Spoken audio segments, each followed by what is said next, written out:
কালো টাকা এখন ভোটারদেরকে টাকা দেওয়া হচ্ছে, কালো টাকার হাত থেকে ভোটারদেরকে এখন টাকা দিয়ে ভোট কেনার চেষ্টা চলছে, যেটা নির্বাচনী আচরণ পরিপন্থী।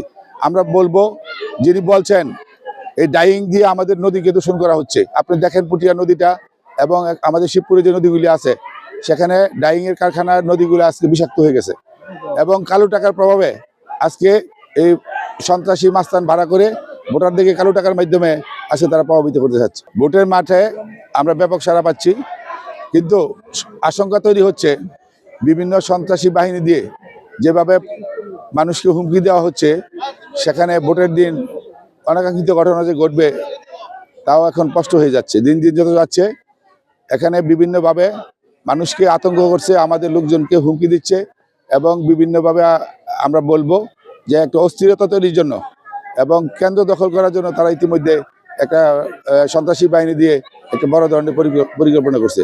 আমরা ঝুঁকিপূর্ণ কেন্দ্রের তালিকা রিটার্নিং কর্মকর্তা বরাবর দিয়েছি।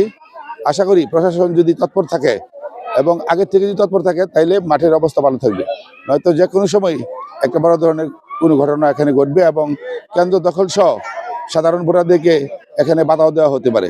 এই বিষয়টা আপনাদের মাধ্যমে আমরা প্রশাসনের দৃষ্টি আকর্ষণ করছি।